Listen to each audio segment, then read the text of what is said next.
episode 450 of Global from Asia, another journey podcast talking about entrepreneur coming to Asia, building e-commerce and more. Great one for the end of the year. Let's tune in. Welcome to the Global from Asia podcast, where the daunting process of running an international business is broken down into straight-up, actionable advice. And now, your host, Michael Michelini. Today, we have Dano Falk, an entrepreneur since his early days. We'll share about that in the interview. And it's inspirational. It's basically how he came into Malaysia, from Germany, and his experiences compared to Europe and Asia, lifestyles and business, and his starting and exiting his Amazon e-commerce and what he's doing now. A really fun one. Getting close to the end of the year. I think this is the second to last. We have one more show after this, which I just recorded. We're having more of these little bit of like lifestyle and business and storytelling shows. I hope you enjoy. And after the interview, I will do my blah, blah, blah session if you're curious about my own little experiences of my first year in Asia or China and some of the feelings and reflections also from what Dano shared. So if you're interested in that, stick around after the show. Let's tune in. Are you looking for USA banking solutions for your e-commerce business? I am proud to say Mercury.com is supporting the podcast here, third year in a row at Global from Asia, and we're proud to say it because we use them ourselves for many of our own Amazon brands and e-commerce brands and joint ventures with our US structures.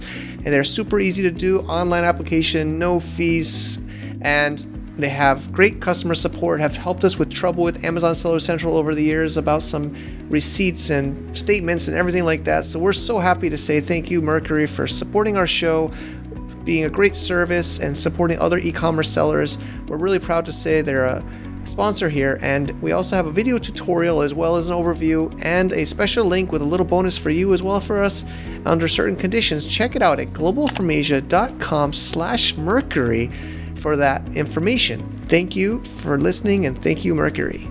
Thank you, everybody, for checking out another Global from Asia podcast. We're getting towards the end of 2024, and it's one of our last few episodes for the year, and it's a great one. Dano Falk, we've actually just had a really fascinating chat right now, but he's an experienced entrepreneur, e-commerce marketer, and a German entrepreneur that's been doing this since forever, right? Since he was like 14 years old. He's built all types of businesses. He came to Malaysia and KL, where he's currently based with his agency Def Device, which is helping e-commerce sellers and online businesses improve their marketing and business. He also started his own Amazon business in 2014 that he sold in 2019, and is very passionate to help other sellers to grow beyond Amazon, which we'll talk about in the episode, and grow real brands. So thanks so much, Dano, for coming on the show today. How you doing? Yeah, man. Thank you for having me, Mike. It's a pleasure to be here on your show. Yeah, I'm good. We are on the same side of the planet. I'm in KL, you are in Thailand, so we are basically in the same time zone, which is very helpful. Yeah. And you live in the destination of all my biker friends. Everybody right now is going to Chiang Mai to do the 1,000 Corner ride, which I haven't done yet, but sooner or later I will.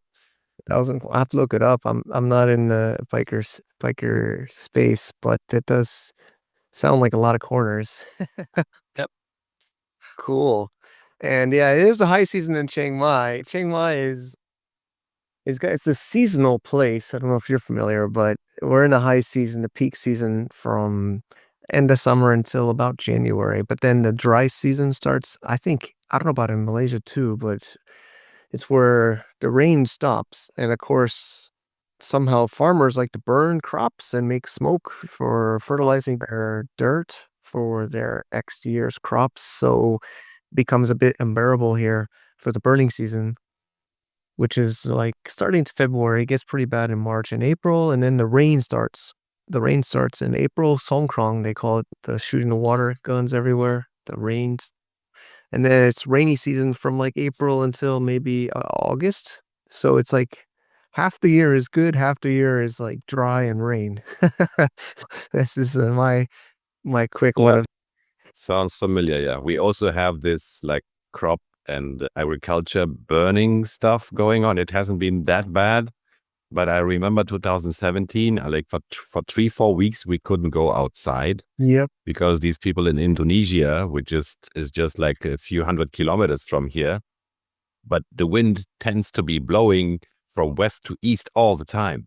So Yeah. they burn their farmland for whatever reason, and all the smoke arrives here in Malaysia. And it sometimes, I mean, you cannot see more than 10 meters. It can be really, really bad. But so I can relate to this burning season, Yeah. which is not fun. We rather avoid this, but recently it has been much better. But yeah, we have rainy season right now happening. Oh, it's now. So it's been raining a lot, like every day. And I think around February it's gonna go back to normal. Yeah. Okay. So there's so much we can talk about. I really feel like Yeah. your background's great. I think let's start with Asia, the Asia side of our show is Gold from Asia. So you picked KL in 2011, and it seems like you've been steady there since. I'm wondering Yeah. why and if you have some tips or insights about KL in Malaysia. Yeah. Well, I'm a lazy guy. I mean, I only move if there's a really good reason for me to move. And I've been living in Munich for 30 years or so. But when I first experienced Malaysia and Asia and Kuala Lumpur in 2009, that was my first time I came here. I was blown away by all this opportunity, by the freedom, by the cost of living, but like how you can rent an apartment every time of the day. And like, so the whole rental market is like night and day compared to Munich. Mm, The freedom of what you can do here, especially when you're a biker like me, it's incredible. I've been riding my motorbike, I must say. It's not a bicycle, Ducati, for 1 year without a number plate. And no. that was one of these moments where I really fell in love with Malaysia. And it was confirmed when the second time when I went to actually get my number plate, I got to choose the design of it, which again is completely unimaginable for someone in Germany that you can design your own number plate and you pay like $5 for it. So there has been a lot of these moments where I thought like, wow, I mean, this is so much better. And yeah, I don't want to be in Munich anymore. And yeah, it's turned out to be a good decision for me. And yeah, I mean, the tricky part is just to add on to this to get the full picture. It's not easy to have like a residency or to have like a permanent visa in Malaysia. They are not very friendly, not very helpful to get that. So it's to stay here for long. If you're not an expat, if you're not a typical like Siemens employee or something, it can be tricky. But otherwise, I mean, the amount of freedom I experience here and how I can just choose where I live, it's amazing. That's cool. Yeah, I feel this. I don't know what you think. How do I say this? As expats or as foreigners in Asia, I mean, I'm not as familiar in Malaysia, but we have. Is it like, is it special privileges because we're foreigners? I'm not sure if it's like that in Malaysia. It's not, especially in China or in Thailand. We have this freedom because we're not local. Like, but if we were local in this country, it might be the same or worse as like Germany or my background in the U.S. Like, but I think like for both of us, like we come here and it's freedom for us because we're not in the local system. We don't have. I feel like the locals don't probably enjoy the same. Or maybe I'm wrong about Malaysia, but I feel like in Thailand maybe it's not as free as an expat here for a local. Well, I mean, I do feel quite free, and yeah, I guess it is different as you say when you are a local resident. But in Malaysia, it's they have very particular national segments of the country. So if you are Malay, Muslim, you enjoy a lot of privileges in terms of support, in terms of like even like rent. If you buy real estate, you get 20% discount. You get all kind of privileges if you are in this Malay and Muslim category. If you're not, I think, yeah, you have to kind of find your way. As a Caucasian, I say we are welcome here. So Sure. this is something I never experienced in my life when I moved from Ukraine to Kyrgyzstan, from Kyrgyzstan to Germany, and even from North Germany to South Germany. Every time I was treated like the underdog. the bad stranger. But when I came to Malaysia, I felt welcome and treated friendly. So they are very welcoming and friendly towards people like us, I would say, which is a good thing. But of course, there are like a lot of nitty gritty stuff that you have to figure out if you really want to live here. Makes sense. Yeah, because it made me think of a story. There was an American friend of mine that he never moved to China or Asia, but he really wanted to, but he felt like he couldn't because he's married, he has kids, he has a house, he's in the system in the US, but he would come. I haven't spoken to him in many years, but he loved it because he says, I felt like a rock star. He'd walk into a place and because I guess he'd be in a more local rural area of China where it's not as common to be maybe an expat and it would take photos with him. And he loves that. I don't know. I don't know if I really like that, but he felt he liked that.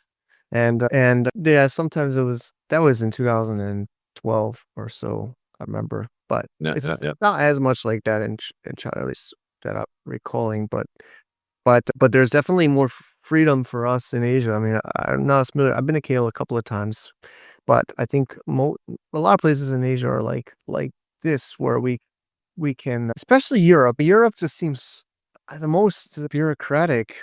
I can't speak for Germany specifically, I but can speak for Germany, dude. I can speak for Germany. Yeah, just this experience really kicked me out of Germany when I started my first business in Germany in 2000, and I started making decent money with my agency in Munich. The tax they asked me to pay in the first year was 92%. Yeah. And that's what I knew, like, you are not welcome here. If you want to do business in Germany, you are not welcome because they will charge you 46% of your first year where you have been making decent money. And then they will ask you for another 46% to pay in advance, assuming that you will be making again the same amount of money next year. And to me, this is just insanity. that's This is just telling people to F off. yeah, I yeah, mean, 96%, really? And I couldn't believe it. But that experience was something that also kind of was ingrained in my head where I realized, okay, if I want to be an entrepreneur, Germany is not the place. yeah. Yeah, we used to talk a lot. It used to be almost the focus of the Gulf Information show back in the day. We were talking about Hong Kong company setup and Asia business specifically, and even the logo. I don't know if I talked about the logo to you, but it's a variation of Atlas Shrugged. It's throwing the back of this is a city, the city off your back because we feel like you're saying about freedom and in the West they're like we feel like they make it feel like we have a burden that we have to pay for them.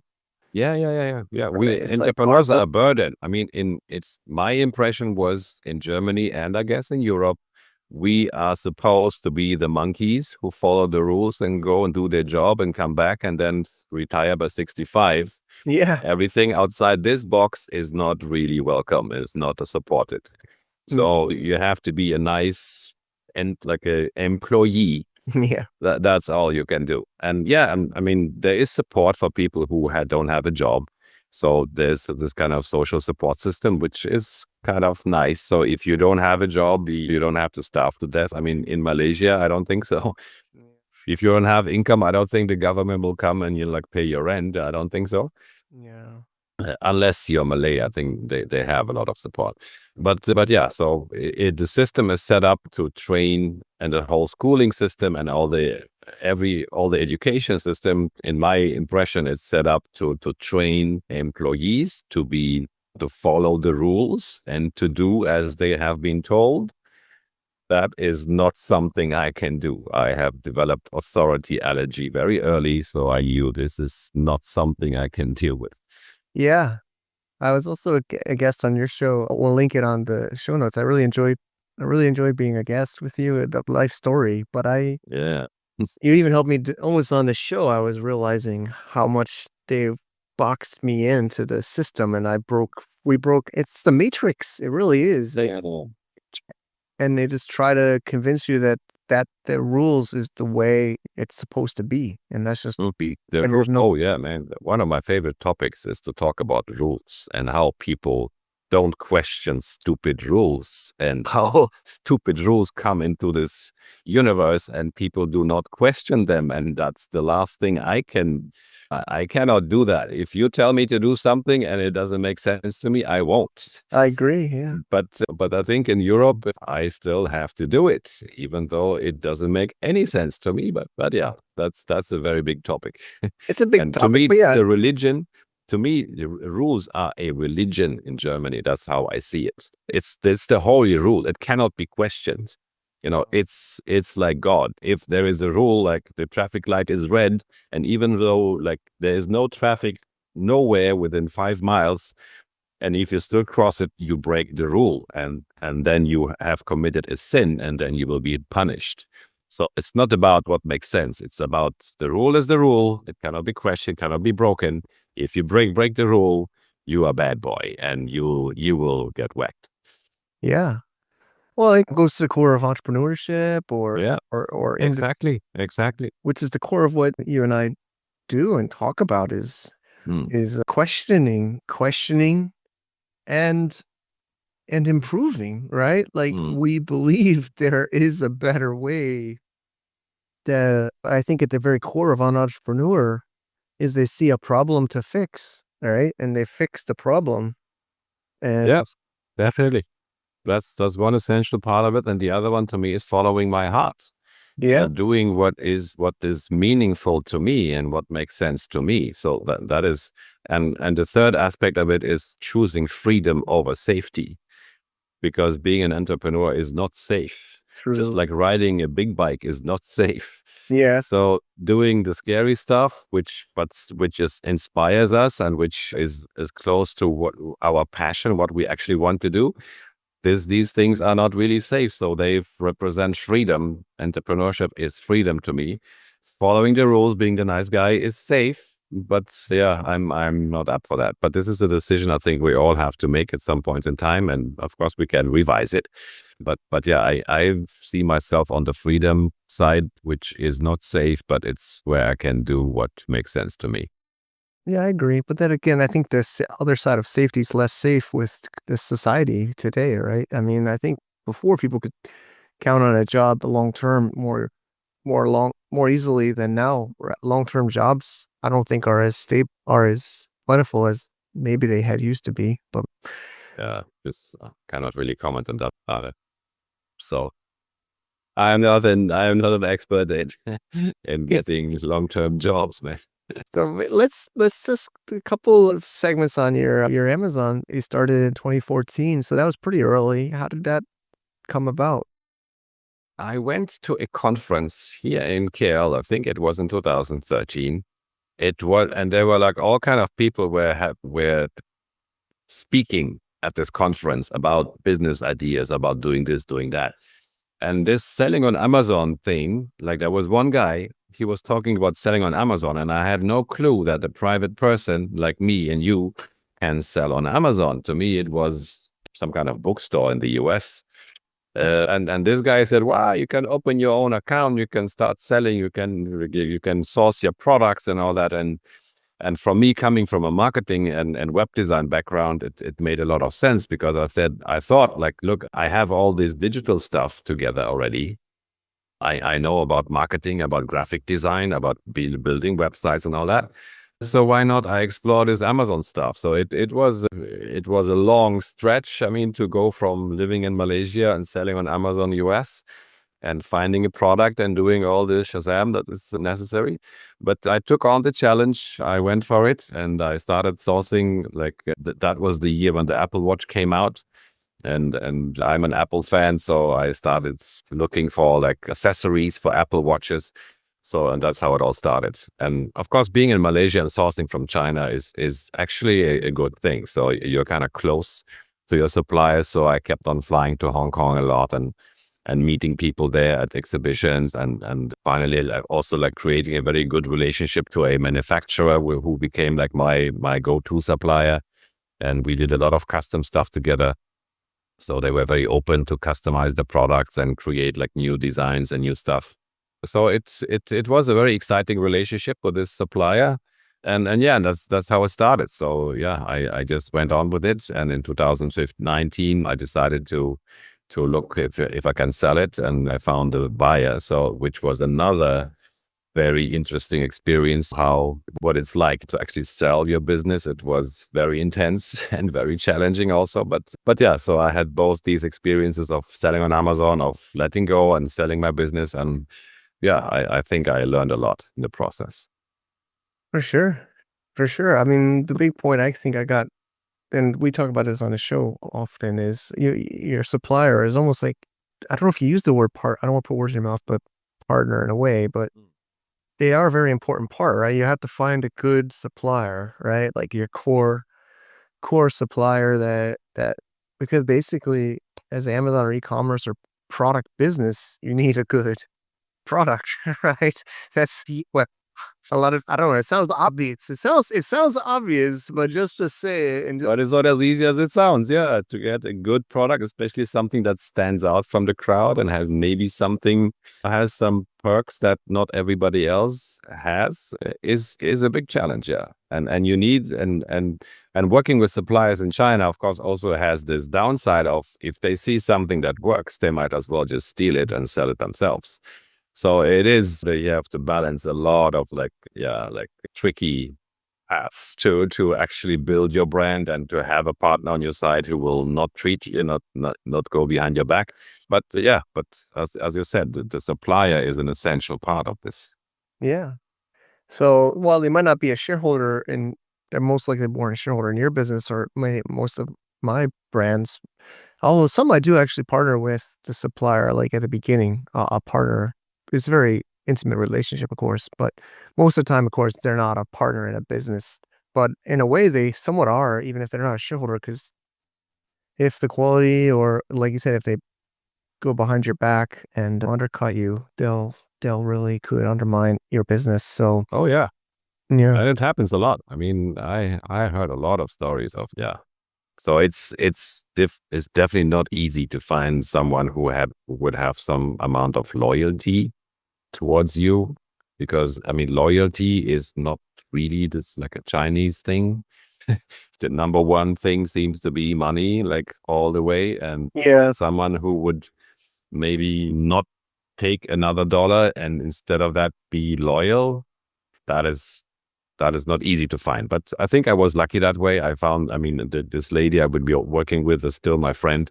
We still have a chat once in a while, great. even though I'm not selling anymore. So yeah, I mean, making friends, I would say, and building relationships, and that's a whole different other rabbit hole. Yeah, that's the topic. That's a Said session. that is super important, and I think you can only move as far as your relationships are stable and based on mutual trust. Agreed. And yeah, like you said, like I feel like we're neighbors now in Thailand and Malaysia, but of course I lived in China, so it might have been easier. But in a way, it's almost, I actually like being outside of China, but near, because I can enjoy the like perks of living in Southeast Asia. I think you and I prefer that, but I can eat. It's not far, right? It's like you said, you can fly. Yeah, I also go to Hong Kong.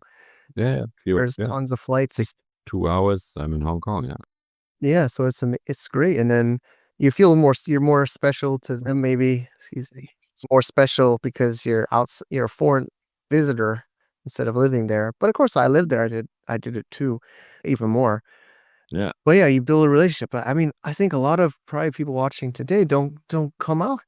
I know it's a bigger trip from like Germany or America, yeah, but I even think then it's very much worth it. It opened my eyes when I first did it, and it builds a stronger like relationship where they think twice to make those decisions, like undercutting you or out selling to somebody else or yeah, yeah. Of course, if you had dinner with them, it does change things rather than just like writing emails. But if you and they are very warm-hearted also. When I arrived there, they gave me all kind of presents and gifts and invited me for this and that. So yeah, I mean, there are great people in China, definitely, and to have this personal relationship, I think, can make a big difference. Yeah. So the selling, actually, I sold one of my brands also in 2019. I think that was maybe we're a little bit kind of early. We maybe could have got more if we waited another year or two, but probably if we waited till now, it would have been a different story. But was there any highlights from that experience, or is I mean, I know there's like that's also a whole show, but Oh yeah, dude. Yeah, yeah. You're right. It's this. We could do a whole show about this experience, but it is very emotional. I have to say.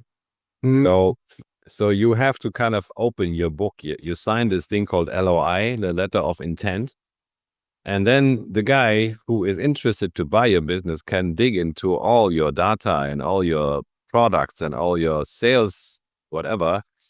And this guy could be a competitor. yeah, And it's freaking scary because now there's somebody who can just study the ins and outs of your business, and he could as well just walk away and say, "Nah, I'm not interested." And then he could be whoever. He could take advantage of what he has seen. So that is a very scary part. Yeah. it is. Yeah. Yeah. But but then of course if it's actually a legit buyer, then the journey goes on and they ask all these questions, and it can be quite exhausting too because they want to know everything. Hmm. Of course, when the day comes when the money is in the bank, that is a very unique moment. Yeah, I remember taking a screenshot how the deposit was actually released from the escrow account and how it showed up in my World First account, and I started receiving emails from World First like, what is going on? What does this money come from? Yeah, yeah, So yeah, that is of course that is something where you feel rewarded for all your work in a way, and maybe like as the multiple says for 3 years in advance, kinda. And yeah, of course, this is it represents freedom to me because true. uh, my experience, as long as you grow, you're broke. Mm, When you grow an Amazon business and you make more money, but you have to buy more inventory. So whatever comes in goes out. yeah, So it's very hard to actually like make profits and put money aside into your savings account when you're growing an Amazon business, because every time you grow, you have to order more inventory. So it just, yeah. So that was my experience. So and this selling part is the first time where you actually bank in and where yeah, you not only have the money but also the time freedom. So suddenly now it's sitting down and hey, I don't have to check my inventory anymore tomorrow, and I don't have to answer also support requests. So it is a really game changer in one's life. it's It true. makes a very big difference, and yeah, and so that's one. I was thinking a lot, what's next. Of course, I mean, I'm not the type to retire. I will never retire in my life. So I thought, so what now? So now this business is gone. So, and it's, of course, one idea, one option would be to start another one. But my experience with Amazon was not great, to be honest. And I felt like they don't care about me. Whenever I'm in a ditch, they stop talking to me. When they suspend my account is when they would need their help the most. When you spend 4 years building a business and suddenly they suspend you for whatever nonsense, which it was literally nonsense, and then they just stop talking to you. This is when you need their help, but they don't. So they just tell you, oh, you can submit a appeal, and within 30 days we will respond. And they literally take 30 days to respond to this appeal. They don't respond before that. I mean, it was a nightmare. So that was one of the reasons I decided, no, guys, I'm not gonna like have my livelihood be based on this Amazon. I decided to go back into the agency world where I help others with what I've learned, and I find this more rewarding and more purposeful for me, Right. to simply help others to grow and to share what I've learned. Yeah, I love it. I love it. And yeah, so that's deafdevice.com. And what's the name? I'm curious. Is it, or I checked about, I couldn't find it on the about page, or about you is great. Yeah, it's a weird. I know it's a weird name, of course, and for English people, it sounds like some kind of hearing Yeah. problem. But yeah, DEF comes from Dano Edward Falk. Oh, got it. And there's a backstory. So my company in Germany was called Dev Design. Oh, Dano Edward Falk Design. Okay. So it has this kind of backstory, which was kind of, and in Germany, deaf doesn't mean deaf. It is just DEF. It doesn't have this like hearing meaning. But yeah, so I was a bit silly to kind of going to the next deaf version to deaf device with this agency. But yeah, that's what it comes from. It's basically it's just my initials. My middle name, my first name that my parents gave me is Edward. oh, Yeah, nice. yeah. And Dano is something that I kind of added onto. It was my personal redesign. So when I was 18, I decided I'm going to rebrand myself. I was going to call myself Dano. So that's where the Dano part comes from. Yeah. Oh, nice. I have some fun fact. I don't know. I've kind of changed my name. I don't even know if when I was got my first passport, because I'm Michael on my passport, but I liked Mike. I mean, it's Mike and Michael. Everybody's always confused. But in the US, I'm Michael, but in my passport, I'm Mike. And actually, there was a couple, once or twice in an airport in the US, I got in some issues because my multiple, but I mean, I don't know what's the real process to do that, but Yeah, I also, yeah, I think I was considering one time to put Dano into my legal documents, and they said, well, if you want to add like this artist name, you have to show us that you have published some kind of record or a song or a painting or something. So I mean, you can add this kind of artistic name, but yeah, can, but I just say, yeah, whatever.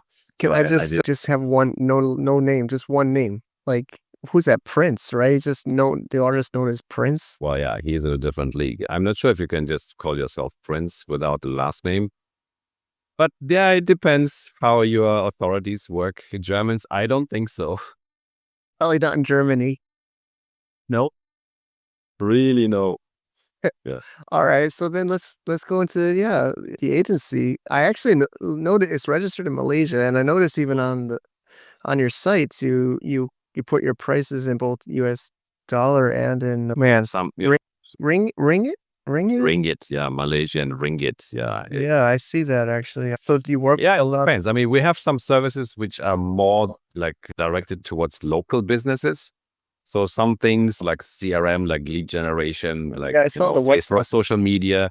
We do some and WhatsApp. I mean, yeah, especially the WhatsApp service Yeah, I becomes saw that. really relevant for the local people here. I mean, in Germany, WhatsApp is also in the US, like not many people use it. And here in Malaysia, everybody uses WhatsApp. So when we promote a service which is really directed towards local businesses here, then we put it in ringgit. But with most of the things we do, we target globally. We Yeah. target English and German speaking people. So it's mostly the US, Canada, Australia, Germany. So, and that's where our target audiences are. And this is specifically for like Amazon Japan. Yeah, So that service, like managing Amazon Japan and bringing people into Amazon Japan from the West, this is something that, of course, that is targeted towards Western brands who want to expand internationally. And most of them are simply not aware of the size of Japan, being the fourth biggest Amazon marketplace on the planet. And yeah, so we have gone through all the things that you need to learn because we have been managing a client for the past 4 years. And so that's why we decided to kind of offer this as a service to other brands who maybe are not aware of the potential of the size of this marketplace and might also then need some help to get started and to overcome all the roadblocks like the language, the certification, the importing part and all that. So okay. we can help with all that. Yeah. Perfect. And getting towards the end, but I want to talk about some hacks. We're going into a new year. Everybody's always inspired with their New Year's resolutions or for personal and their business. Maybe you can give us a couple, maybe things to add to that list or consider for us as Amazon or e-commerce business owners. Well, I'm not a techie guy. I don't do so many techie hacks like you do. You use this tool, you use that tool, and everything is great. I'm not really on that side. I'm more like a strategy guy. And if you had to ask me like what would be a hack to grow your online business, I would always say it is about building your brand and building your customer list. That is the one true hack that I know that can really grow your business if you have a solid brand, if you build a community of people who trust you, who know you, and who are willing to buy from you again. And if you're being smart to engage with these people, because so many businesses simply like have this dead database of dormant leads and they don't really engage with them.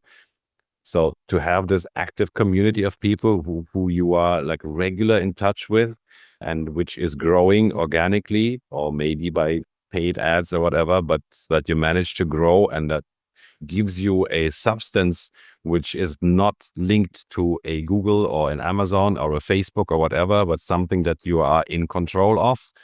That would be the most important message I would like to send out to every online seller and brand owner to become independent and to build this community of people who trust them and like them and who would buy from them even though there's a next Chinaman selling like 10% off.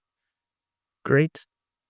I guess a follow-on question I'm just thinking as even myself, but I think that one of the bigger barriers is people don't know what to say, right? Like if I sell Apple Watch accessories on Amazon and I build up emails, I think I'm building up emails, but I'm not emailing them. I think that's the kind of like what a lot of sellers I talk to do. They know they might not be doing it, but maybe they're doing it. But then when they're even doing it, like I get notification, I feel guilty every single day because I see notifications on my registered for in my opt-in, right, on my e-commerce business, and I'm like, what am I? Of course, there's a new product launch, right? So I'm launching it, but I don't launch that. Some of my brands, I have a few, but I don't launch products all the time. I mean, like one or two a year on smaller brands. So I don't know what to say to them, right? Like, and I don't want to, I don't want them to get bothered if I email them on, oh, new blog. Do they really want to read a new blog post that I wrote, right? Like, I mean, I don't know. I mean, my answer to that would be just tell your story. Just be a human. Mm, You don't have to write the next blog post but people buy from people. mm, I mean, all the ones who have a bit more in mind than just buying the cheapest stuff, which is not our target audience anyways. But as soon as people care about what is behind this brand, what is behind this product, they want to know about the person. And honestly, if I follow a brand and the brand owner sends me a message saying like, this is what happened in my life last week, or this is why I created this brand, and this is why this is mm, what the purpose I feel behind it, and this is the problem we're solving, and this is why we enjoy doing this. Just being personal, just being human, to me is good enough. And don't make it like a thesis. Just write a few I mean, that's what I like to do. I have this friends and family list, which is my favorite audience in my favorite email list. And I just like to share with them what I'm doing. And it can be business related, of course. I mean, I do tell them like, this is a new project we're doing. Am I also asking them like, what are you doing? How can I help you? Is there something I can do for you? So just being human and just sharing what is happening in our lives, I think it can make sense and it will resonate with the right people, I guess, with those who actually looking for some kind of human connection rather than just the cheapest product. makes sense. Great, Donna. This has been great. So, what are some link? Of course, deafdevice.com. We'll link on the show notes. I'll also Yep, link. that's gonna work. I'll link your interview of me, which I really enjoyed. Yeah. We should definitely cross. Yeah, I would definitely also include the podcast that I did with you, which was a great pleasure. Yeah, so let's include that one. Of course, Deaf Device. I've also joined an American agency called Halyard Consulting as a director of Asia expansion. So we Nice. closely cooperate right now. So we work together, and well, my LinkedIn profile is definitely something And then I have this little personal website called dano5.com. That's where you can see my personal stuff and in my life, basically like my life story and all that. Yeah. Okay. So, but yeah, I'm happy to connect with whoever's watching this and who is interested to know more. It would be a pleasure to get in touch and connect on LinkedIn and yeah. Real pleasure to have you on the show, and it's been great to get to know you over, the recent months. So thanks for being here. Thank you so much, Mike. In Malaysia, we say terima kasih. That's the Malaysian way of saying thank you. And I say thank you very much, man. Have a good day. Have a great one. Thanks so much, too. The future of e-commerce is waiting. LoadPipe is back. It's a protocol. We are making the new way to do e-commerce with blockchain technology. This is very early stage, and we have Hamza as our first marketplace in this new ecosystem. It's very epic. If you want to participate, we are on an alpha stage in Q1 2024, where you can be a buyer or a vendor, application only. Check it out at hamza.biz for the marketplace or the overview of this protocol, and subscribe for updates at loadpipe.com. See you there. Thank you so much, Dano. That was a fun one. Also, you should check out, he interviewed me of my life story, and I was caught by surprise on some of the answers I even gave on his show. So we'll link that up on the show notes if you want to go to his podcast and YouTube and check out his interview of me, which was fascinating. I wasn't even expecting. I didn't even prepare in advance. I was going on the fly, and it makes me realize we're outside of the matrix. I even said that to him after my interview. He interviewed me. I realized how clueless I was when I felt like I was on this life had one track, right? Like my track was do good in school, get good grades, get to a good college, get an internship, get a good job. And I had thought you had to get an MBA to be able to have a license. I thought it was like approval or a license to start your own business. I don't know where I got that idea or how I got that idea, but that's what I actually thought. I thought I'll start my business after I get my MBA. So I'm going to go to college. I'm going to get a good job. I got on Wall Street at Deutsche Bank, picked it over Goldman Sachs, right? And then I'll get my GMATs. I'll get good grades. I'll get a good MBA school, and then I'll start my own business. And it's a story I share a few times, maybe on this podcast you might have heard me say, but I remember when I was on Wall Street, 60 Wall, at the JP Morgan building on the Deutsche Bank I bought from, I took my walk to Water Street, and I went to my prep tests after work, like 7 p.m. on a weekday. And we were going around the room, right, on the first day of these prep tests. So you get good GMAT scores. So it's Kaplan Company's training program to be good on your GMAT. So you have geometry and whatever kind of stuff you have to master to get good GMAT scores to get to MBA school.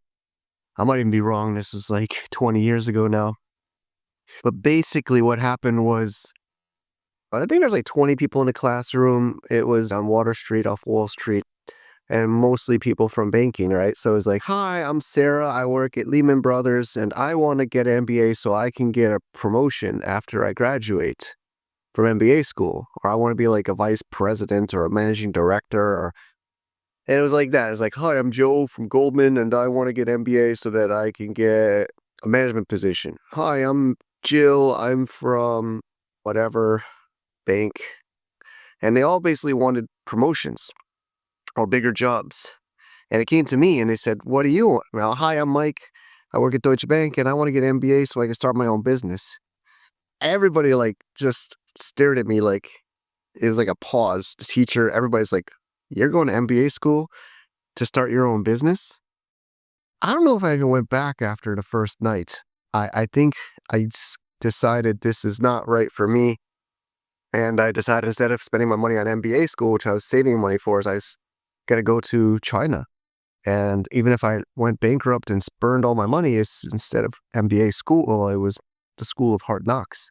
So that's kind of a little story of how I decided to go to China instead of MBA. I invested in myself, which is what I think we should all be doing, especially if you're younger, but I think any age. I'm still investing in myself or in education or my team or people, educating my team. We just had amazing retreats. You're educating people. You're investing in people. You're investing in yourself or other people to help the long term. It's a long-term investment, but I think it's the best investment you can make, especially here. We're getting towards the end of the year in 2024, going to 2025.